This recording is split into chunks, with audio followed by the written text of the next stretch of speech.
Politics Show. Hi everyone. Welcome to the weekly Politics Show. I'm Councillor Premier with co-host Councillor Andrew Wood.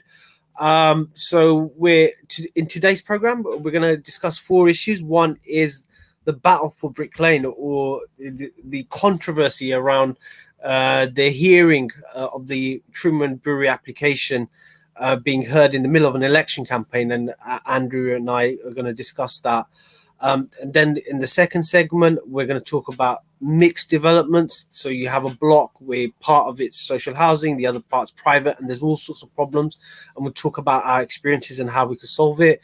And then we're going to, on the third section after the break, we're going to talk about the new migrants. So the Hong Kong migrant Chinese, they've got the right to stay in the UK. And a lot of them are going to come in, move here. Tower Hamlets is a place of migration. We welcome migrants, and it's expected a lot of Hong Kong Chinese migrants and families are going to move into the area. So are we ready to accommodate them, and what can we do to improve the way we accommodate and integrate migrant communities into our borough? And then on the final segment after the break, we're going to talk about the cabinet decision coming up, the PSPO, Public Space Protection Order, on NOx canisters. I know Andrew's written extensively on it, encouraging people to take part in the consultation. So we're going to hear the feedback from the consultation and the next steps. So join us after the break, where the first section is the battle for Brick Lane, where we talk about the controversial planning application. So after the break.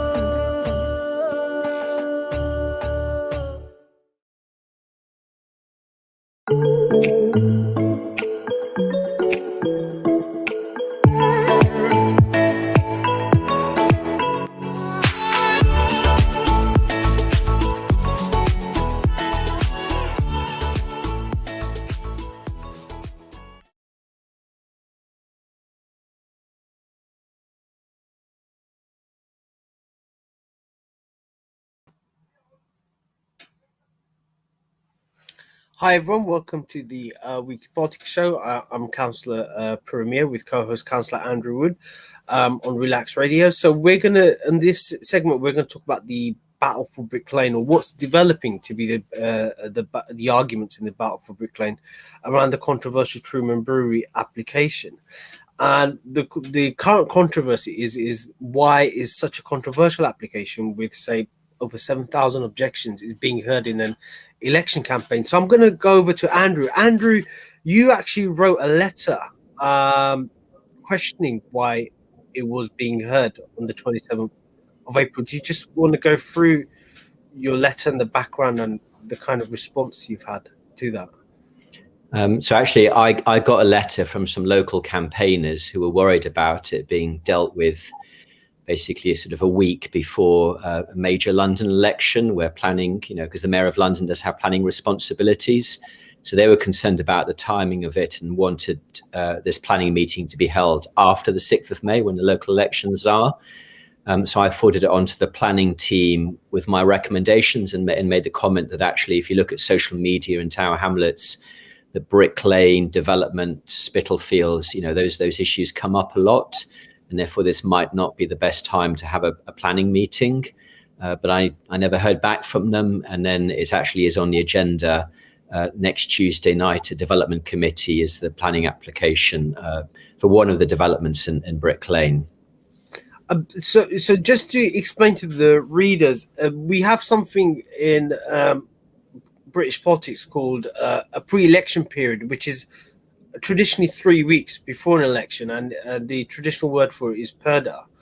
And in that period, the governing party is supposed to be sensitive about what issues or what decisions it makes. And one of the reasons is so not to influence elections, but the other reason is not to bind their successor, just in case there's an election the results, there's a change in the governing parties. They're not, they're not bound by these last minute decisions. This seems to meet both criteria. It is kind of it's very political decision, and it is within 3 weeks of an election. Any kind of, what do you think? Why have they put it? Because they moved it from, they moved the date to bring it forward, so they're like fast tracking it as well. It's just like, have they indicated what their reasoning is to you, Andrew, in any of the correspondence? No, so they haven't sort of actually responded. I mean, the only thing that I can think of is when I look at the planning application, it was actually what is called validated on the 6th of May last year, so 2020. And normally there's a deadline to make planning decisions. And for a really major planning application, that's 16 weeks or 4 months. This is not that big a planning application. Yeah. So the actual deadline for the council to have made a decision probably was late summer of last year. And here we are many months on, not having made a decision. And what that does mean is that developer can basically go to somebody else to make that decision. So they could go to the Mayor of London, which we've seen happen before in Tower Hamlets, or they could go to the Secretary of State, which again, we've also seen West Ferry Printworks, for example. So that may be one of the reasons, is that actually they're out of time. And we have this bad habit in Tower Hamlets of kind of not dealing with big planning applications in time and kind of taking our time over them. But that does leave us at risk of the developer to start deciding to play hardball with us and sort of going to somebody else. So that may be one reason. But because I haven't had any feedback back, I don't know what the other reasons might be, other than maybe they're very busy and got lots of planning applications and they want to get it out of the way.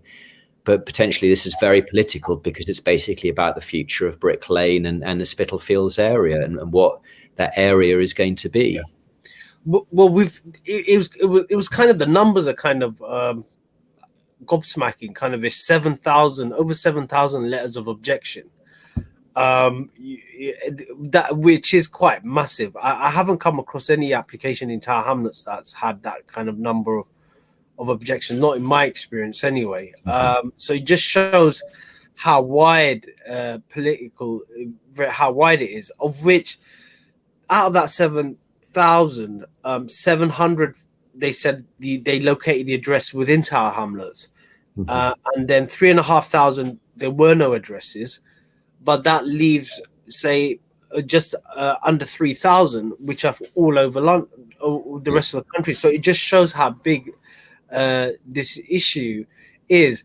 But what I find kind of interesting is that it's kind of like it's dovetailed into livable streets as well, kind of ish. So the feelings are the same. It just feels like there's a community under attack. It just doesn't seem like the conversations have happened.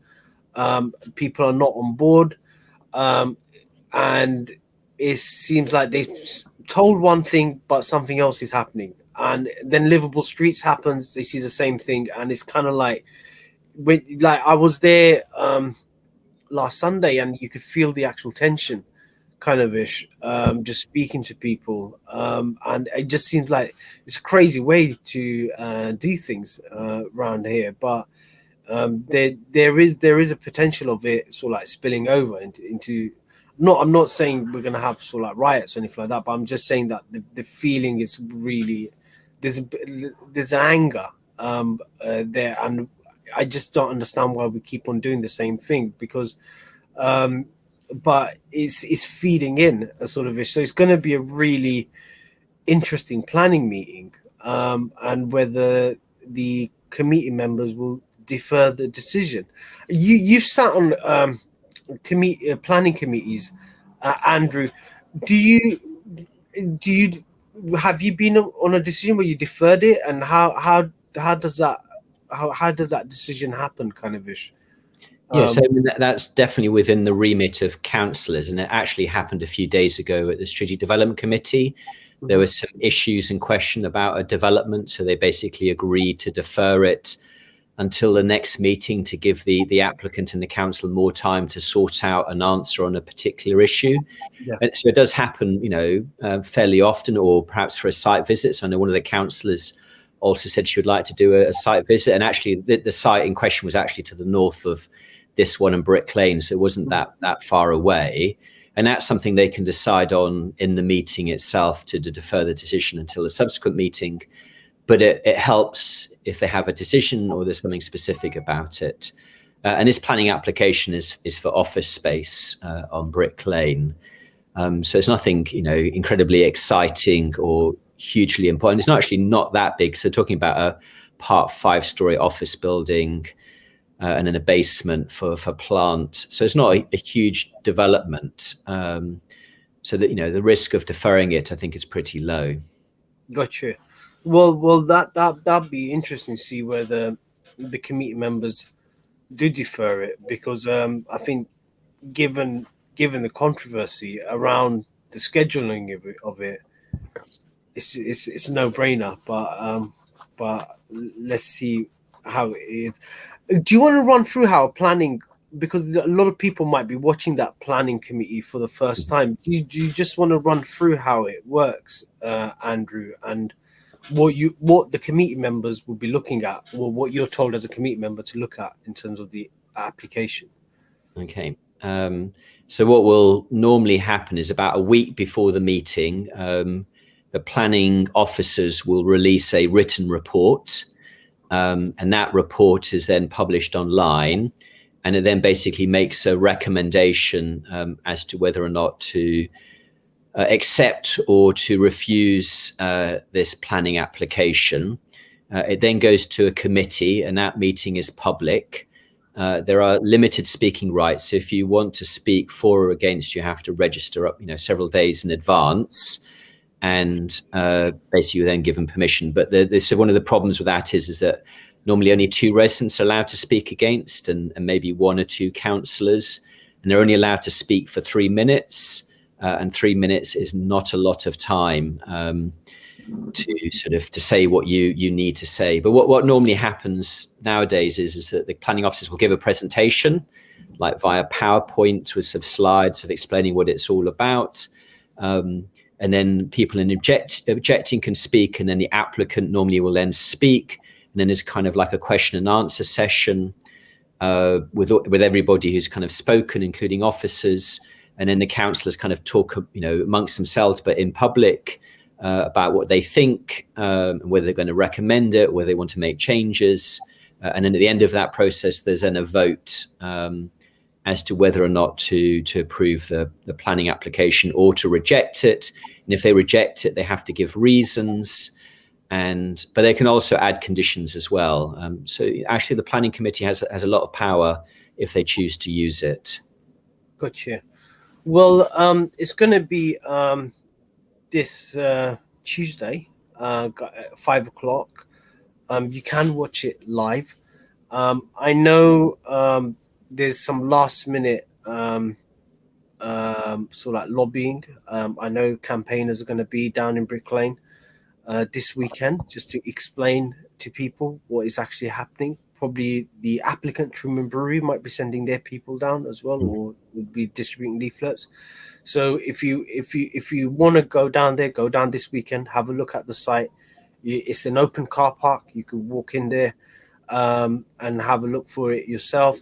But next Tuesday, log in. Watch it. But I think it'd be interesting to see how we resolve the main question: is this application hearing legal, in the sense that the election purdah, and whether the committee members actually address it while they're hearing it. But we've come to the end of our segment here. After the break, we're going to discuss the problem of social housing in mixed development. So a mixed development is a development where you have private residents who actually own or privately renting with social housing tenants, and they're sharing the same infrastructure, and there's all sorts of issues that me and Andrew have come across. So join us after the break, where we're going to discuss mixed developments. Are they designed for social housing in Tower Hamlets? So we can go to a break now. Break. Okay. Okay, so we were going to go into a break, but I think we'll carry on, sort of ish. Andrew,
hi everyone, welcome back to the Weekly Politics Show. I'm Councillor Puru Miah with co-host Councillor Andrew Rood.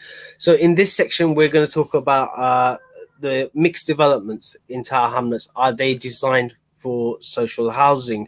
Now, mixed development is where you have a single block, where you have, say, private tenants or private owners in the same building as social housing tenants, and they're sharing the same facilities like stairwells or lifts, or sometimes the same entrances.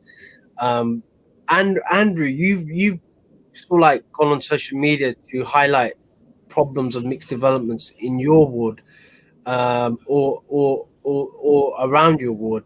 Do you want to just talk about what you've found, and what you think that the issues are of putting, say, social housing tenants and private tenants in the same building, them sharing the same infrastructure without any adjustments, etc.? Well, they don't share the infrastructure. That's part of the problem. But we have, you may have seen, if you look towards Canary Wharf, we've got a number of really big new buildings which just opened up in the last few months. So, for example, 75-storey Landmark Pinnacle, 68-storey South Quay Plaza, 55-storey The Wardian, and then another building at 53 stories called the Madison. And I've been hearing stories and problems with all of them, and some of it's teething problems.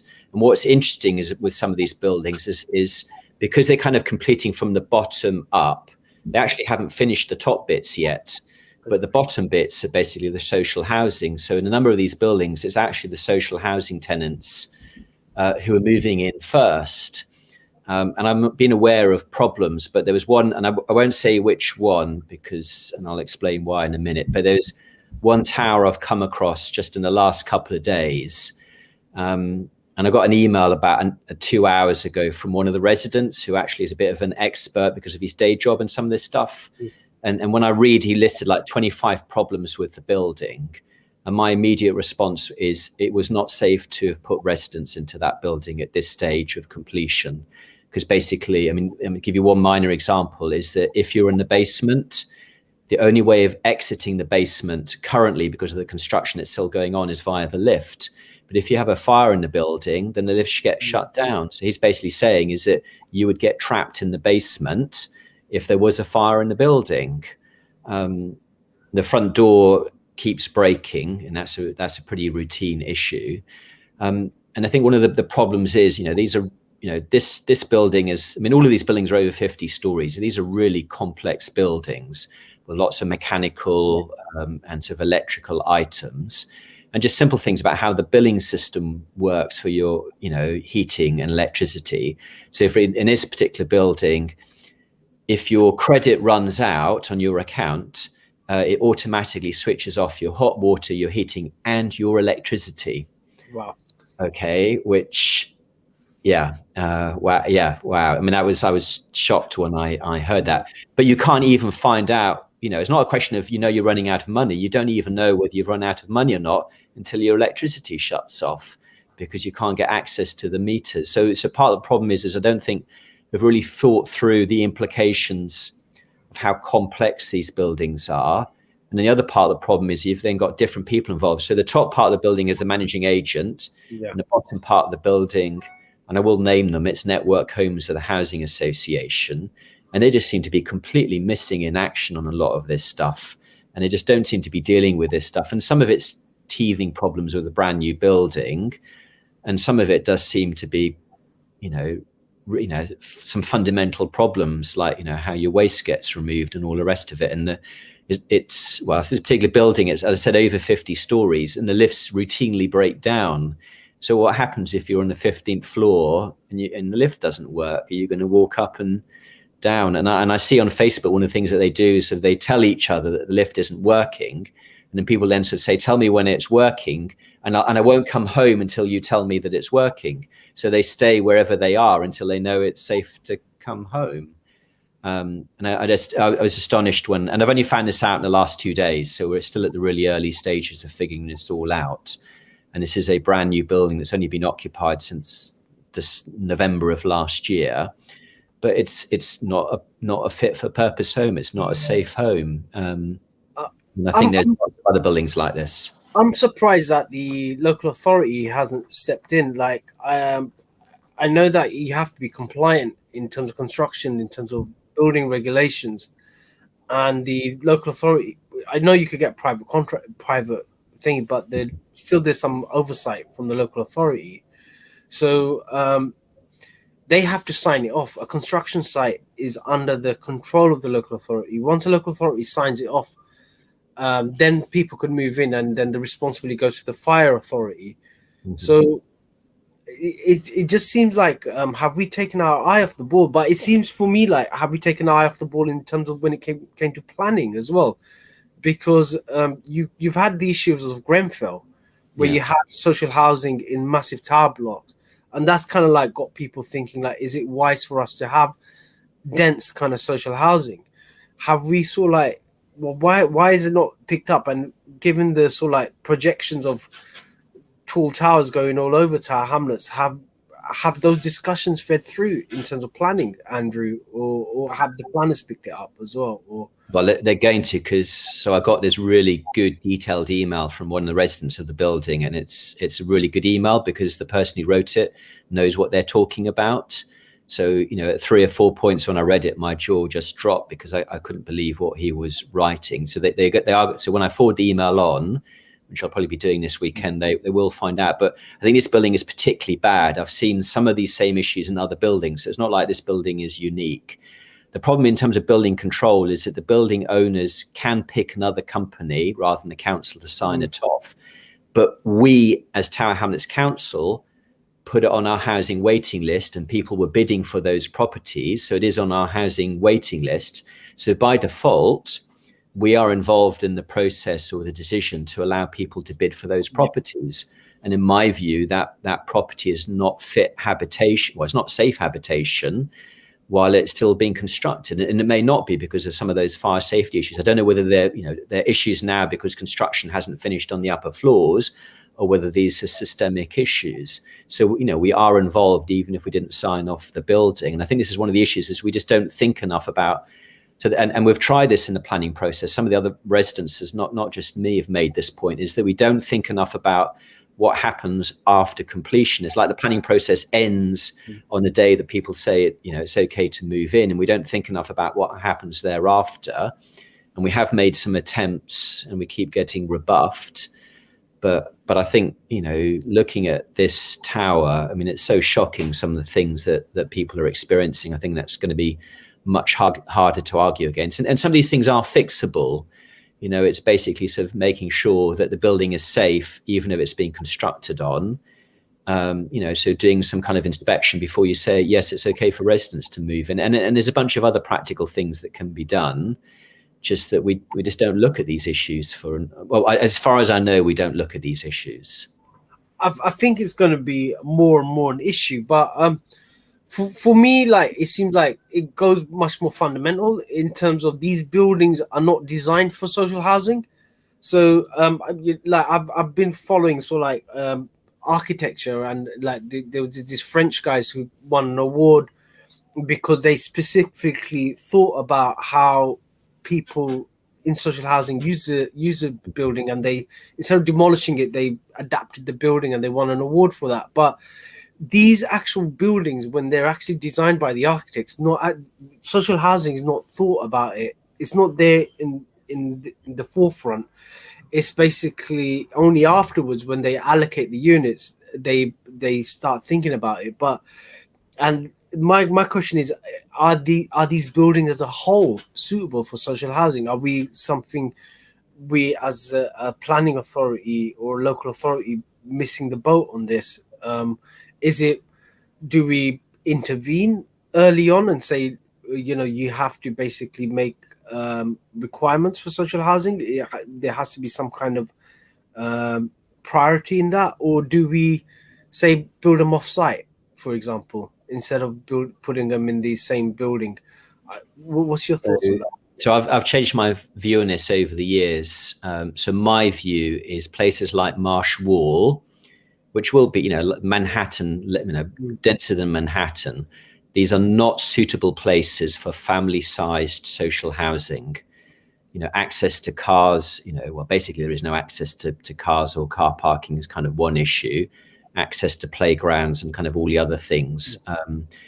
And, you know, and these are very tall towers with basically little or no play up. And this one actually will have some playground space outside, but it's next to a busy main road, and it's not really suitable for older children. So my view now is actually what we should be trying to do. So actually a good example would be, so this building would be great if you're in your 20s or 30s and it's, you know, quite high up and you have nice views, a small apartment. It probably work. If we can fix all of those technical engineering problems, it's probably fine. Whereas Westferry Printworks on the southern part of my ward actually would be a great place for families. So if we could almost engineer something that sort of said, you know, young couples in the north along Marsh Wall, more gritty urban area, families more in the south, where it's a bit more open, you've got more space, more water, closer to parks and playgrounds, that would be the ideal solution. But the planning process is not designed in that way, because it basically looks at every building in isolation and assumes each building is the same in the same location. And I think, you know, we've basically built some not great places for people to actually live in, plus all of the build quality issues. And, you know, the fact that the person who wrote me the email says, you know, he moved in months ago and he's only been able to use the bin chute on 4 occasions. Because apparently if you leave one of the doors open on the bin chute, then the whole system shuts down. But it's 53 stories of, you know, so does that mean somebody has to check all 53 stories to check all of the doors are closed before the whole system works? I don't know.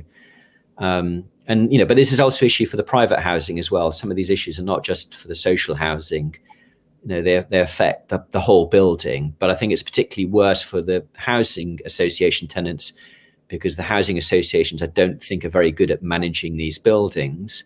And the private managing agents are not much better, but they are, I think, generally a little bit more responsive if there are complaints compared to the housing associations. So before we go to the break, how are you going to sort of like propose to sort of like bring this to the political agenda, or bring some kind of solution to it? Have you thought about how you're going to basically bring it on the radar of everyone or the council? Well, so I mean, this email I got from a resident, I mean, I'll top and tail it and add a few bits in, but it's so powerful. And I'll just underline the key points that if people read it, I think it sort of tells the story. But we've got tomorrow, there's an overview and scrutiny work session where we agree what we're going to do for the next year. And I'm going to raise this then. I'll raise this at the various scrutiny committees. And I forgot to say, so this morning I actually talked about it with Will Tuckley, the Chief Executive Officer at Tower Hamlets Council, and I talked about some of those examples and about how shocked I was by the building. So he's asked his housing team to go have a look and come back to me and Councillor Peter Goals with a response on that one. So it's already been raised at a very high level. And I know the residents themselves, they're complaining, they're trying to find who to complain to. So they're going to the Housing Ombudsman, and then they found me as well. So they're doing this job as well, not just me, of raising the issues. Cool. So watch this space, guys. And if you live in one of these buildings, if you're on the island, get in touch with Andrew. If you're in Milan, get in touch with me. I've found similar issues as well in certain blocks in Milan, and let's try to bring a solution to this and some joint up thinking. So we're gonna go to a break. After the break, we're gonna discuss the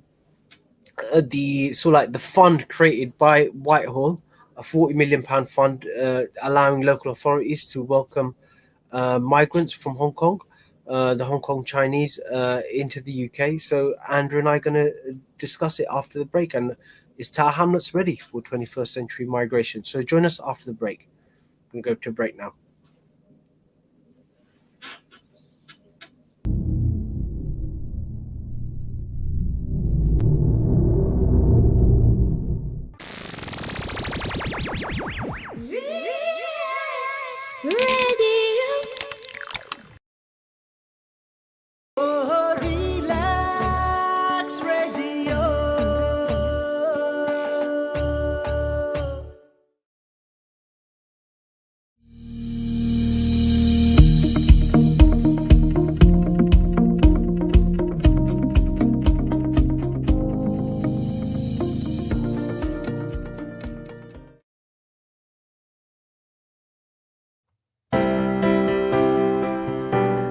Landlords, enough is enough. It's about time. Unite and fight for your rights.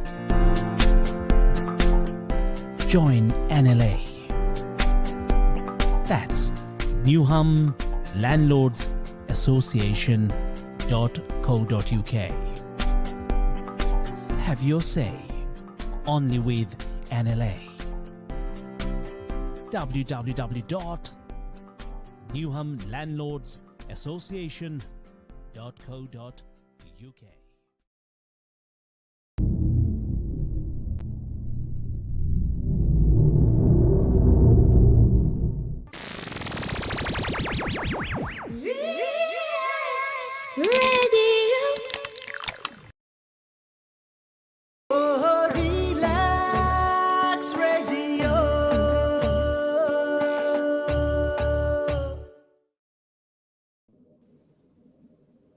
Hi everyone, welcome to the Weekly Politics Show. I'm Councillor Puru Miah with co-host Councillor Andrew Wood. So in this section, we're going to discuss the Hong Kong Chinese community, the migration from Hong Kong to potentially Tower Hamlets, but generally the UK. The government has created a £40 million fund for local authorities to apply to basically help welcome and help integrate migrants from Hong Kong, similar to funds that were created for earlier migrant communities, including in the 80s, the Bangladeshis, and later on the Somali community in Tower Hamlets. So Andrew, you've been been on social media, been talking about this. What's your take? Is Tower Hamlets ready to welcome the Hong Kong Chinese community, and generally, are we ready for 21st century migration? So I guess the classic, or the main question is, will people from Hong Kong want to come to Britain? And if they do come, will they want to come to Tower Hamlets? Yeah. And that's really the key question, is whether they'll find this place attractive. I mean, there is some suggestions that they might come here because we have already a sort of a big sort of ethnic Chinese community from Malaysia, from Singapore, from Hong Kong, Taiwan, and sort of mainland China as well. And you can make an argument that the place most like Hong Kong in the UK is actually the Isle of Dogs and Canary Wharf. Lots of tall buildings with lots of water, and we already have this big Chinese community. And, and there is a historical context, because about 150 years ago, the first Chinese community in the United Kingdom basically was in Limehouse. So we've had, a sort of ethnic Chinese community here for many, many years. And we've also got a number of Hong Kong developers who are active in my ward. So there's a 63-story building being built now by a Hong Kong developer. And then the Guok family from Hong Kong have also invested in the Ballymore scheme as well. So I assume they're doing it because they think people from Hong Kong will want to buy property in this area. But we just don't know yet. And the government funding scheme is kind of to set up 12 welcome hubs in the UK for people moving here from Hong Kong. And as a reminder, a lot of these people are moving is not necessarily for economic reasons, because actually Hong Kong on a per capita basis is actually wealthier than the UK, and probably wealthier than London as well. But it is persecution and the political issues with the Chinese Communist Party. So they are genuine, political refugees in many cases. And then, also money from government to help with English language, and then translation to Cantonese, which is the language spoken by most Hong Kong people. I mean, many people from Hong Kong speak English, but it's not 100% either. So, well, something similar was done when Hong Kong was handed over to the Chinese government in Milton Keynes. I remember like Milton Keynes. I just explain to the listeners, I grew up in Bedford, which is just down the road from Milton Keynes, and Milton Keynes made a fanfare of welcoming civil servants from Hong Kong. So the British government made an arrangement with those Hong Kong Chinese who actually worked for the government to actually migrate to the UK, and Milton Keynes as a council created an entire community and welcomed them, and they more or less have the community is still there, so to speak. So it's kind of like on a much larger scale. Has there been any talk about this in the council? Are people talking about it, or in your conversation with Will Tuckley, has he mentioned it, or is it on their radar? Well, we sort of mentioned it this morning with Will Tuckley, basically to ask him the question, £43 million, were we going to bid for any of it? And it made a lot of sense that at least one of those 12 welcome hubs was based in Tower Hamlets, given the likelihood that at least a number of people from Hong Kong might move here. So the point of the meeting was to raise it with him, and he said yes, that they'd had meetings internally to talk about this and the funding. They hadn't said they'd applied, but I think it's only just been announced, so it is too early.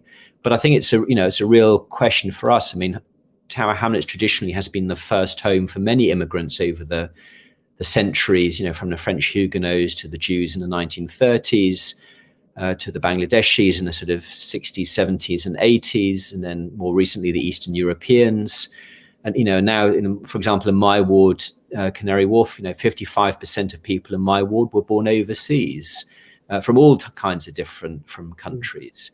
And I guess the question will be, is that next big wave of immigration going to be from Hong Kong, and will it be to Tower Hamlets? In which case it could have quite profound implications in terms of, everybody thinks COVID will drive our population down, but actually our population may keep increasing because of that Hong Kong arrivals.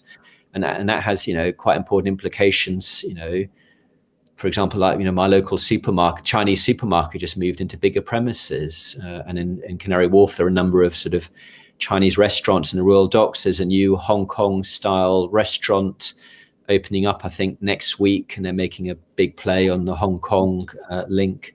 So this could really, transform Tower Hamlets in the coming decades, but we just don't know yet because we're still at very early stages. I think the indicators indicate that there probably will be a large influx of Hong Kong Chinese. You've mentioned the investments on the island, but I've also noticed that a lot of the developments, especially say South Poplar or on Lee side, I've seen on social media, they marketed it in Hong Kong as well, a lot Yeah. of the private blocks. And then further on, Royal Albert Docks in Newham, I think the previous mayor, Robin Wales, did the deal with the Chinese, and that's being maintained by the current mayor, and that's going to be a massive level of investment as well. So you got a whole belt of Chinese investment, and then you got the Chinese embassy at the other end, on the city in Tower Hamlets, facing the city of London. Um, is it, from your experience of dealing with large migrant communities in your ward, are we prepared? Are we equipped as a borough to deal with migrant communities now, or is there things that we could improve? What are the issues that you're seeing with current migrant communities, or are there any issues? Well, I mean, one of the main issues, which and the bulk of the government funding is for language, it's for English language training. Because I went to Hong Kong, decades ago, so my kind of memory was, high levels of spoken English, and actually English is an official language of Hong Kong. It's widely spoken in the business environment. But actually, when I looked at the stats, about only half of people from Hong Kong actually speak good English. So it may well be that there actually are language issues. But one of the good things that, I think a lot of people who are working in Hong Kong will be working in the kind of jobs, HSBC, for example. So if they do move to the Isle of Dogs, their kind of work experience will be directly relevant, and perhaps even the same companies as what they were working for in Hong Kong. So I think the transition will maybe a lot easier for this group than for previous sort of generations of immigrants, because of the type of city that Hong Kong is very similar to Tower Hamlets, or the kind of employment patterns that we've got on the Isle of Dogs. But yeah, we'll see. It's going to be sort of very interesting to sort of see what happens. I think it's going to have an impact on the politics, because the Hong Kong Chinese are not your don't fit the traditional archetype of migrants communities to the UK. They actually they're actually much wealthier than the average UK citizens, and they not just a physical capital, but they bring a lot of social and cultural capital as well, which is going to be a interesting dynamic, in the sense that it is bound to have an impact on the way we do things in Tower Hamlets Council, and in terms of our politics as well, because they will be a very articulate sort of migrant community, which you don't traditionally find in migrant communities. But is our politics ready to basically accommodate the Hong Kong Chinese? What's your thoughts on that sort of? Well, I mean, so traditionally, for a number of different and it will depend on where people have come from, because democracy is different in different countries. But traditionally, you'd sort of say that the Chinese community underperform or are underweight politically in the UK. I mean, there are some MPs of Chinese origin, or sort of mixed Chinese. But for example, in Tower Hamlets Council right now, there are no councillors of Chinese origin. We did have one councillor before who was half Chinese, half English, but she retired in 2014. So that's going to be very interesting in terms of whether they will want or wish to be politically active. But one of the reasons why they're leaving Hong Kong is because of political persecution. So it's entirely possible that the people who do come here are coming here for political reasons, and therefore, again, different from previous immigrant groups, where there was more of a kind of a direct threat to life or economic reasons for leaving. Whereas, one of the things I tweeted about was like the head of a Baptist church in Hong Kong resigned his position and then immediately emigrated to the UK. So again, that's a very different type of immigrant to some of the groups that have come in the past. And I think we just don't know yet. But I think, what we should be doing is doing some planning and preparation in case they do come in large numbers. And to be some extent, they're here already. The problem is, that the 2011 census did show that actually that in some parts of the Isle of Dogs, there were quite high levels of people of Chinese ethnic origin. And one of the difficulties is that, when I say that, they could have come from, as I said, Malaysia, Singapore, Hong Kong, mainland China, Taiwan. So it's very difficult to categorize that one group in such a simplistic way. And the other point I should have said is not everybody from Hong Kong is Chinese origin. There are plenty of people of Indian origin because of the British occupation and sort of British involvement in Hong Kong for centuries. So not everybody living in Hong Kong or is a Hong Kong passport holder is of Chinese ethnic origin. There are some exceptions as well. So, well, watch this space, guys. Are you going to bring this to the full council, Andrew, in terms of a motion or a debate? Is that? I think it's something we raised it with Will Tuckley today, but I think it's something we need to talk about but I think I'm kind of waiting for this year's census results to come out. And I really want to see what happened between 2011 and 2021 in terms of that population mix. And if it has changed like I think it has, that is then the time to have those discussions. But I don't know how quickly the census results will come out at that granular level of detail, hopefully more quickly than last time. But I think that would be the opportunity to do that, have that conversation. No problems. Well, watch this space, guys. So we're going to go into a break. After the break, we're going to discuss the forthcoming cabinet decision on the Public Space Protection Order, or PSPO, on NOx gas canisters, which is the laughing gas canisters. And I know we spoke about it earlier on this show a few weeks ago when it was in consultation. Andrew did an article as well on social media.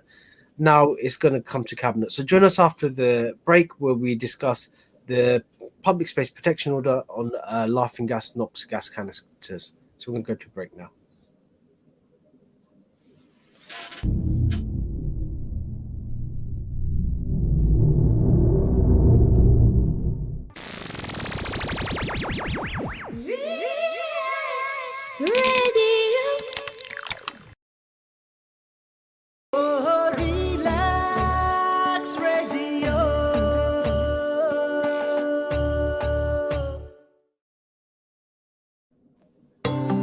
ICL Call, a smart and reliable way to make international calls.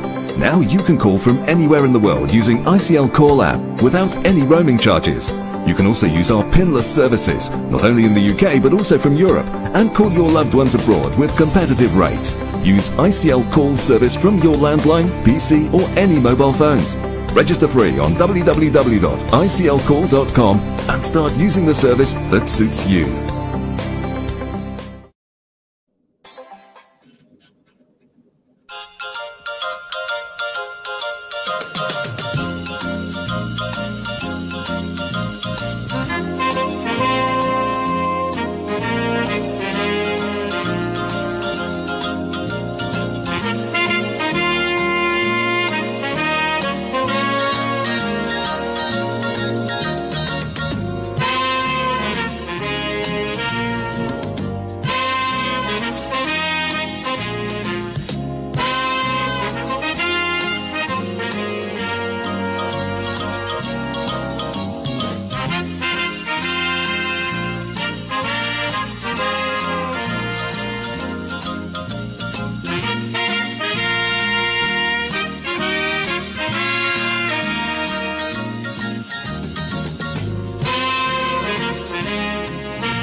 Hi everyone, welcome back to the weekly politics show. I'm Councillor Puru Miah with co-host Councillor Andrew Wood. So in this section, we're going to discuss the Public Space Protection Order on NOx gas canisters. A few weeks ago on the show, Andrew and I discussed the consultation. The consultation is over. It's going to go to a decision to cabinet. So I'm going to over to you, Andrew. Andrew, do you want to just give us a brief recap as to what this is about and now where we're at now with the consultation, and some insight into if there are any results from the consultation? Yeah, so brief history is NOx are those little silver canisters. Sorry, I've got somewhere here at home, but I don't have it immediately to hand. So there's kind of silver canisters which kind of litter the ground, and there's like big piles of them in certain places. And what people do is they puncture them, and then the gas goes into a balloon, and you inhale it, and apparently, because obviously I've never done this, it gives you a temporary high. And the reason why there's so many of them is the high only lasts like 90 seconds. So you have to keep inhaling for it to have an impact. And it's kind of like almost like a form of, I guess, alcohol, but it's not alcohol. And it's been a problem for years, and it's obviously been getting worse. And I've seen these canisters elsewhere in London, so this is not unique to Tower Hamlets. But actually Lambeth, I think back in 2015, they had a public space protection order to ban the sale and the use of NOx, because the problem is that if the police see you doing that, like today, they can't do anything unless you happen to be driving a car at the same time, in which case it's a different issue, because actually the consumption of NOx is currently not illegal. So the police can kind of ask you politely not to do it, but they can't do anything. Whereas once the public space protection order is made, which I think maybe as soon as this Wednesday, is the police can tell you to stop using it. And if you don't, then they can basically issue a fixed penalty notice for £100. And there's various other things that can then escalate if you then don't respond to the police. So in theory, they can arrest you if you just don't respond to them at all. So for the first time, it actually gives the police and council officers some actual powers to stop people, or at least finding people who are using these gas canisters. So what happened was, so we've been raising this for a couple of years. You know, it's a big issue here. Why don't we copy Lambeth? And then very interestingly, a lot of the council officers involved in this area actually came from Lambeth and actually were involved in this process in Lambeth and now moved here. And then, you know, been raising this. And then finally they agreed. They did a survey last year where they actually looked at where they could find the NOx gas canisters. And there are some really great maps, heat maps showing you where these gas canisters are most commonly found. So places like in Stepney Green, the Ava Square has lots of them. Then the Boundary Estate had lots of them. And then Wapping by the Riverside had lots of them. And then kind of Poplar Ward had lots of them. So you can really see where your antisocial behavior is from these maps as well. And they decided that was enough evidence. There was then a public consultation. And then to quote from the cabinet report, there was overwhelming support for the introduction of a borough-wide public space protection order. So what will basically happen on Wednesday in cabinet is hopefully the mayor will agree to this, and then they will issue this order, which then means, and this will only last for 3 years, and then you have to extend it again, which is what Lambeth did. Is, as I said, the police and Tower Hamlets enforcement officers will have the ability to issue fines for people who are using NOx. And one of the reasons why we wanted it borough-wide is that the other public space protection orders are kind of just small parts of Tower Hamlets. So when the police turn up, they don't know where they are, but at least if they know they're in Tower Hamlets, they'll know that the public space protection order for NOx applies everywhere. So we're now going to be really dependent on the police, and Theo is actually using these powers, and that people might be a bit more careful about, because I mean, the problem is that these people, you know, just leave them everywhere. They make lots of noise and then leave them everywhere. If they went somewhere really quiet, out of the way, you know, behind an industrial shed, didn't make too much noise, and then cleaned up after themselves, we wouldn't know about this stuff. So maybe this will encourage the NOx users to kind of be less public and less visible, and to clean up after themselves. Well, just a quick question in terms of details. We have a lot of council estates or social housing estates. Does the PSPO cover, say, social housing estates? Then who would do the enforcement? The housing association officers, etc. So it applies as the term public space protection order implies, it applies to all public spaces. It may get slightly technical in terms of, but I think it's been defined as if an area is publicly accessible, even if it is private land, then the police have those powers. But there may be some technical issues, and I know it's one of the questions I was raising in the past. Like, there are some private car parks. Will it apply there? And I think the answer is yes, especially if the police are doing it. I'm not sure whether housing association employees have those powers. I think it's just the police and Tower Hamlets. But again, this is one of the questions that we can ask on Wednesdays about some of the implementation details. But what's very clear is that there will be a public space protection order. It will apply across the whole borough, at least in pretty much all public spaces. And it gives the police and the Theos some actual powers now, which they've never had before. Gotcha. Can in theory, can we have public space protection orders for other issues? For example, say loud, I'm just using example, loud music. I know loud music annoys people in the streets, kind of ish, at certain time. Can you have that as well? Yes, I mean, there are some laws already about sort of loud noise, but this could add an extra layer. So a public space protection order was introduced in 2014 by government to kind of give local authorities kind of more flexible powers. So basically what it's have said is that if you have an identifiable problem, and if you have evidence that this is causing a problem for people, then you can write a unique public space protection order to deal with that particular problem. You have to consult on it, and it can only last for 3 years, and it only has limited powers. So you can't chuck people in prison if they play loud noise, but you can fine them. So, for example, Newham Council had a big problem with cars speeding late at night near London City Airport. So they did a public space protection order specifically aimed at that problem. And I think it worked because they didn't renew it in the end.